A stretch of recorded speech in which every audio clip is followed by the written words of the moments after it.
थोड़ा सा लाइट वगैरह कम है तो इसके लिए परेशानी होने की जरूरत नहीं है, क्योंकि पिछले वीडियो में भी मतलब थोड़ा सा धुंधला आ रहा था ना, तो धुंधला हम ना आ रहे हैं जी, चेहरा आ रहा है ना हमारा डिजिटल, तो क्वेश्चन तो धुंधला नहीं आ रहा, सोल्यूशन तो क्लियर है ना, आप इस पे टिके रहिए। चलिए ठीक है, आ जाइए। क्या करा, दो दो परिमेय संख्या के बीच कितने परिमेय संख्या हो सकते हैं, तो अनंत।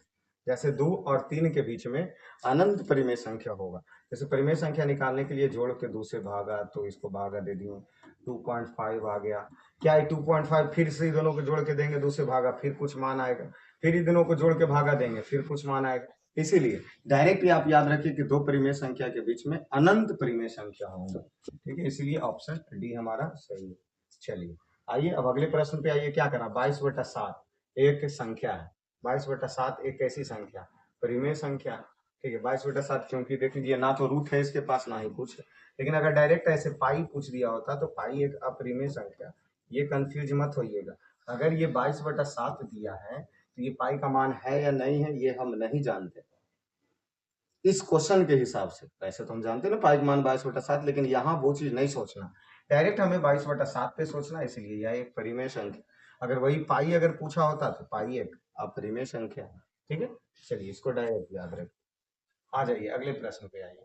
क्या करा अगला प्रश्न, यदि यदि भाग एल्गोरिथ्म a बराबर बी क्यू प्लस आर, ठीक है, दिया है a बराबर, ये तो हम पहले मतलब भाग एल्गोरिथ्म का नियम है a बराबर बी क्यू प्लस आर, उसमें से a बराबर कितना दिया, 72 रख दिए, b का मान कितना दिया 9, q का मान कितना दिया, q का मान नहीं पता, q दिया है ना a b, तो r का मान ज्ञात करें। चलिए q भी नहीं दिया है और r भी नहीं दिया, अब आप खुद बताइए कि इसमें बिना बिना जैसे देख लीजिए a बराबर बी क्यू प्लस आर दिया, a बराबर इतना दिया, b बराबर इतना दिया, तो r बराबर 8 ज्ञात करें। तो r का मान इसमें हम कैसे ज्ञात करें, आप खुद सोचिए। अरे यहाँ q बराबर 8 होना चाहिए, q बराबर इस प्रश्न में क्या होना चाहिए, 8 होना चाहिए, तब जाकर के यहाँ हम 8 रखते हैं और ये r रखते, ये 72 बराबर 9 ठीक 72 प्लस r, ये से ये कटता तो r बराबर तब जाकर के 0 होगा। वैसे इसमें डिजिट कितना है, a है, b है, q है, r है। अब 4 डिजिट में जब तक 3 डिजिट का मान नहीं देगा तो 1 डिजिट का कैसे निकालेंगे, इसलिए वहां पे एक मिसफिल्ड हुआ है, इसलिए q बराबर वहां r होगा। तो आप यहाँ सॉरी q बराबर यहाँ आप 8 लिख लीजिए, उसके बाद इसको सॉल्यूशन कीजिए ना, तो इसका मान क्या आ जाएगा, 0 आ जाएगा। और ये विभाजन एल्गोरिथ्म का प्रश्न, उसमें 130 प्रश्न में शामिल है कोई ना कोई क्वेश्चन, तो आप बुक है आपके पास, आप उस बुक को देख सकते हैं। चलिए महत्तम समवर्तन ए और बी का, अर्थात ये कह रहा है HCl जो है ए और बी का, और लघुत्तम समवर्तक जो है लघुत्तम समवर्तक ए बी के बराबर होंगे। देखिए ये कहने का मतलब हो गया कि HCF है, जो HCF गुना LCM किसके बराबर होंगे, ये प्रश्न पूछा। तो दो, एक सूत्र है, दो संख्याओं का योग बराबर HCF गुना LCM, तो ये दो संख्या है कौन कौन, एगो ए है एगो बी है, तो ए गुना बी होगा, और यही एक सूत्र बनेगा। तो आंसर हमारे पास क्या आएगा, ए और बी आएगा, तो कहाँ है, ए बटा बी, नहीं ये नहीं, ये आएगा ए गुना बी। ठीक, चलिए आ जाइए अगले प्रश्न पे आइए। 35 क्या कह रहा, निम्नलिखित में कौन परिमेय संख्या, देखिए जो रूट से बाहर आ जाए परिमेय संख्या, जो रूट में रहे वो अपरिमेय संख्या। देखिए ये रूट से बाहर आएगा, नहीं आएगा, ये 2/7 ये भी नहीं आएगा, ये भी नहीं आएगा। यहाँ देख लीजिए 25 और 7 49, 5/7 रूट से आएगा, इसीलिए यह परिमेय संख्या होगा। चलिए निम्नलिखित में कौन अशांत दशमलव है, देखिए हम पहले ही आपको बताएं, फिर से बताते हैं कि जैसे यहाँ शांत दशमलव, क्या शांत दशमलव का रूल है कि अंश बटा जो हर लिखा जाता है वो हर में 2 और 5 आना चाहिए, तब वो जाकर मामला शांत होगा। अशांत के लिए यह रूल कि अंश और हर में, तो अंश तो छोड़ दीजिए, और हर में 2 और 5 के अलावा, 2 और 5 के अलावा कुछ भी हो वो अशांत होगा। जैसे यहाँ आ जाइए, अब इसमें पूछा क्या, अशांत वाला ही पूछा, ये 17, इसको 18 को 3 या 9 दूना 18, देखिए 3 3 आ गया ना, इसमें 2 और 5 आना चाहिए तब शांत होता है, इसमें 3 आ गया, इसलिए अशांत तो यही। ठीक है, उसके बाद अगर इसको भी चेक करते हैं तो 3 गुना 2 गुना 2 गुना 2, देखिए नीचे सिर्फ 2 है, इसलिए यह शांत है, यह शांत है। इसको भी तोड़िएगा तो ये भी शांत ही होगा, तो अशांत यही ना हुआ। तो 36 का क्या हो गया आंसर, ए हो गया। चलिए 37 में, चलिए निम्नलिखित में कौन परिमेय संख्या, जो रूट में है वो अपरिमेय, जो रूट में है वो अपरिमेय।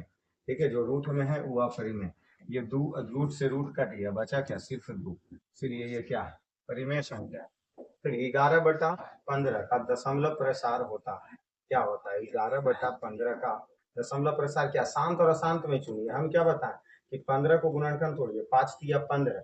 देखिए अगर 5 3 के जगह 2 आया होता तो 5 और 2 होता, तब इसको शांत देते, लेकिन 3 आ गया ना, इसलिए यह अशांत हो गया, क्योंकि अशांत का रूल अभी हमने आपको बताया। तो ऑप्शन बी इसका सही। चलिए, वृत्ताकार एक तीन धावक है जो उस पर दौड़ रहा है, इसमें कुछ मत पढ़िए। 2 4 6, 2 4 6 है ना, इसका एलसीएम निकाल दीजिए। इसका क्या निकाल दीजिए? एलसीएम निकाल दीजिए, आंसर आ जाएगा। तो 3 दूना 6 दूना 12, कितने घंटे लगेंगे? 12 घंटे। ऑप्शन सी ला लीजिए, सही है। 17/24 का दशमलव प्रसार, तो कुछ नहीं, हम अभी क्या बोले कि अंश को रह दीजिए, हर को तोड़ दीजिए। 2 दूना 4 तिया 12, 12 दूना 24, बीच में आ गया बाबू साहेब 3। अगर 5 आया होता तो शांत होता, लेकिन ये 3 आ गया ना, इसलिए अशांत होगा। कहा दिया है? अशांत दिया, बी सही है। चलिए 40 कंप्लीट। आगे बढ़िए फटाक सारे, 10 मिनट 15 मिनट से ज्यादा लगेगा जी। 11/25 को बताइए, हम क्या बोल रहे हैं? 25 को तोड़िए, 5 गुना 5, हम पहले ही जानते हैं कि 5 रहे या 2 रहे तो शांत होगा, तो 5 तो है ही है, तो मामला किसका? शांत का। शांत नहीं पूछा, डायरेक्ट ये पूछा, तो आप ये कर लीजिए। जैसे इसको देखिए, दशमलव निकालने के लिए अब भागा वाला प्रक्रिया नहीं अपनाएंगे। इसको देखिए, 10 दशमलव के बाद जीरो पड़ता है, 25 में कितना से गुना कर दें तो जीरो आ जाएगा। तो 25 चौका 100, तो 4 ऊपर से कर दिए, 4 नीचे भी कर दी, तो ऊपर हो गया 11 चौका 44, नीचे हो गया 25 चौका 100। अब ये 2 अंक के बाद दशमलव दे दीजिए। बउआ वाला सॉल्यूशन नहीं करते, ये भागा देके डायरेक्ट भी कुछ दिमाग लगाना है, 10वां की परीक्षा देने पहुंच रहे हैं ना, तो दिमाग कुछ लगाना होगा। 1/3 संख्या है क्या? 1/3 क्या? इसमें रूट टूट कुछ नजर आ रहा? कुछ नहीं। तो जब नहीं आ रहा थी परिमेय संख्या, इसमें क्या सोचना। चलिए आ जाइए 43 पे। निम्नलिखित में कौन अपरिमेय है जो रूट से नहीं आए बाहर? 38 64 6 6 36, ई परिमेय हो गया। 9 9 81 परिमेय हो गया। ई पपचे 25, पपचे 25, अगर इसको हम 25/10 करें दशमलव हटा के, तो रूट ऊपर आ गया 5, अब 5 रूट नीचे आ गया 10, रूट 10 कभी नहीं बाहर निकलेगा, इसलिए यही अपरिमेय होगा। इसको चेक कर लीजिए, 7 7 49 3 3, यही नहीं निकला, तो रूट रूट से नहीं निकला, वो अपरिमेय संख्या। निम्न में कौन परिमेय संख्या? तो जो रूट से निकाल दीजिए, ये नहीं निकलेगा, रूट 3, इससे ये कट गया तो 2 बचा, परिमेय संख्या हो गया। ठीक है, रूट 5 भी नहीं निकलेगा और 6 भी नहीं निकलेगा। ऑप्शन बी हमारा क्या होगा? रूट से बाहर निकल जाए उसको परिमेय संख्या। 44 कंप्लीट। चलिए 45, दो दो या दो से अधिक अभाज्य संख्या का महत्तम क्या होता है? एक होता है, तो हम पहले ही बताएं, जैसे 3 ले लीजिए, 5 ले लीजिए, लगातार लेना था। 3 5 का जब एचसीएफ निकालेंगे, 3 इकाई 3, तो ये 2 हो गया, 3 हो गया, बाद में 2 1 हो गया, और 2 बार में लगाए 2 इकाई, एचसीएफ क्या आया? 1 आया, अर्थात ये कौन संख्या? अभाज्य संख्या। चलिए, दो क्रमिक सम संख्या का एचसीएफ क्या होगा? तो आप दो को सम संख्या ले लीजिए, दो को क्रमिक सम संख्या, जैसे 2 और 4 ले लीजिए। 2 2 4 का क्या हो गया, या देख लीजिए, 2 दूना 4। आप तो बोलिएगा सर कि 2 ले लिए, 2 4 ले लिए, ले चलिए 12 और 14 ले लेते हैं। तो 12 और 14 का भी भागा देंगे तो एक बार में 12, 2 बचा, 12 काटेंगे 6 दूना 12, मतलब ये तय है कि इसका जो एचसीएफ आएगा वो 2 आएगा। देखिए, जब 2 लगातार विषम संख्या दे और उसका एचसीएफ पूछे तो वो 1 आएगा, 2 लगातार सम संख्या दे और उसका एचसीएफ पूछे तो 2 आएगा। ठीक है, तो इसलिए इसका 2 आएगा आंसर। ठीक है, 47 में आइए, क्या पूछा? यूक्लिड विभाजन एल्गोरिथम धनात्मक पूर्णांक के निम्न में से किसे परिकल्पित करने की तकनीक है? किसके? तो एचसीएफ को, मतलब यूक्लिड विभाजन एल्गोरिथम में 2 धनात्मक पूर्णांक निम्न में से किसे परिकल्पित करने की तकनीक है? तो एचसीएफ। इसको आप डायरेक्ट ही ध्यान रखिए। ठीक है, कि विभाजन एल्गोरिथम में जो 2 धनात्मक पूर्णांक को डायरेक्ट एचसीएफ में ज्ञात करना है। चलिए, ए बटा बी में बी है जो 2n² 5m² के रूप में है, तब संख्या क्या होगा? ए और बी है, इस हिसाब से में बी है जो 2 पर पावर n, मतलब 2 पर पावर n और 5 पर पावर m के रूप में, तो इस संख्या क्या होगा? यही होगा जो हम इधर लिखे हैं। ये देख लीजिए, a बटा 2 पर पावर, क्योंकि a के जगह ही चेंज कर देना, 2 पर पावर n और 5 पर पावर n, तो यही तो है आंसर। बी मिल रहा ना, बी, और आंसर भी सही है। ठीक है, चलिए 48 49 में चलिए। चलिए 10 12 प्रश्न और है, इनमें से कौन अपरिमेय संख्या जो नए निकले? 3 3 निकल गया, इसलिए नए होगा। 20 नहीं निकलेगा, इसलिए यह अपरिमेय संख्या होगा। 25 25 7 7 49, ये नहीं निकला, इसलिए यह अपरिमेय संख्या। संख्या 25 और 50 का HCF और LCM का गुणनफल क्या होगा? तो देखिए ना सर, इसमें तो दिमाग लगा दिया, HCF गुना LCM अब बराबर दोनों संख्या का गुणनफल। अब यहाँ पूछा भी है कि HCF और LCM का गुणनफल, तो इसी का ना है, ये दोनों को, दोनों संख्या को गुना कर देंगे, HCF LCM आ जाएगा। तो 25 25 125 1250 आएगा आंसर। ये बी नंबर हमारा सही रहा। चलिए, आप अगर जुड़ रहे हैं हमारे साथ, फायदा कैलकुलेशन फास्ट। देखिए 1 2 फिर 1 1 2 फिर 1 1 1, मतलब एक का दो एक है जो बढ़ते जा रहा है, बढ़ते जा रहा है। दो दो डोटे कौन संख्या? परिमेय संख्या। ये कहाँ तक बढ़ते जाएगा जगह कोई वृत्तांत नहीं, क्योंकि हर बार एक एक जो बढ़ता जा रहा है, इसलिए यह अपरिमेय संख्या। चलिए बावन आ जाइए। बावन निम्न में से कौन परिमेय संख्या जो रूट से बाहर आ जाए?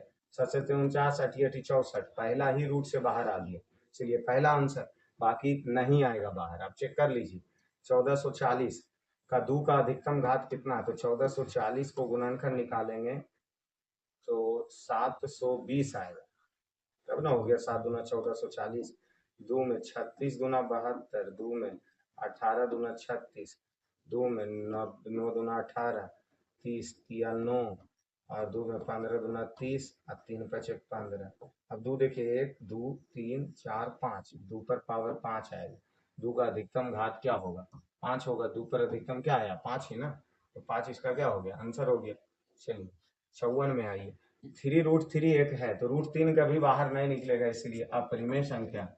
ठीक है, वास्तविक संख्या का मूल रूप से खाली स्थान होता है, तो वास्तविक संख्या मूल रूप से दो प्रकार के होते हैं। क्या प्रकार के होता है? दो प्रकार के होता है। ठीक है, 2 प्लस √3 एक है, √3 कहियो बाहर नहीं निकलेगा, इसीलिए यह हमेशा अपरिमेय संख्या होगा।